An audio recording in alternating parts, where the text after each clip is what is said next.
بحط في الميه خل عشان الحله ما تسودش، ملح، بنزل بالمكرونه في الميه اللي بتغلي وبسيب المكرونه في الميه المغليه 3 دقايق بس. عايزه المكرونه تستوى 3/4 سوا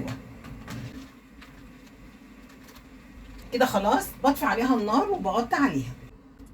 وعلشان اعصج اللحمه حطيت ماده دهنيه تسخن وبنزل ببصله، البصله هتدبل بس، وبنزل بجزر مبشور، والجزر انا كنت مفرزاه، وبنزل بفلفل حامي مع بارد، وبسيب الخضار لغايه لما يدبل، وبنزل بنص كيلو من اللحمه المفرومه، وبسيب اللحمه المفرومه لغايه لما تستوي، وبتبل اللحمه المعصجه برشه من جوز الطيب اختياري و7 بهارات او بهارات اللحمه وفلفل اسمر وملح.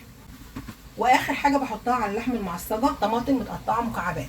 الطماطم بتخلي اللحمه المعصجه معاكي جوسي، او معلقتين من صلصه الطماطم. وعشان البشاميل يطلع مظبوط هعمله على البارد. لتر من اللبن او من الحليب بحط عليهم 5 معالق كبار دقيق. بسم الله الرحمن الرحيم.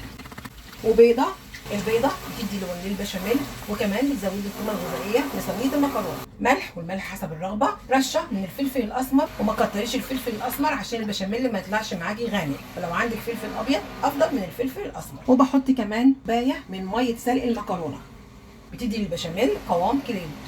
كل ده بقلبه على البارد. واخر حاجه بحطها الماده الدهنيه، معلقه من السمنه او من الزبده، وبشغل البوتاجاز وبفضل اقلب في البشاميل، مش بسيبه عشان البشاميل ما يكلكعش. دي اظبط طريقه تعملي بيها البشاميل، ولا يتحرق ولا يكلكع منك. شايفه بسم الله ما شاء الله ناعم ازاي كده. خلاص البشاميل مظبوط استوى، هطفي عليها النار. افضل طريقه تعملي بيها البشاميل اعمليها على البارد. حطيت في الحله بصلايه صغيره مع ماده دهنيه، احط عليه رشه من الملح وبسيب البصل لغايه لما يدبل، وبنزل بكوبايتين من عصير الطماطم.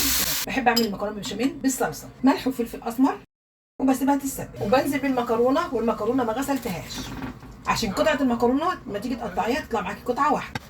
وبحط كبشه بالبشاميل في الصينيه، بحط في القاع بشاميل، باخد نص كميه المكرونه وبحطها في الصينيه وبفردها في الصينيه، وبحط اللحمه المعصجه بفردها، وبحط بشاميل، وبحط باقي كميه المكرونه، واخر حاجه بحطها طبقه البشاميل.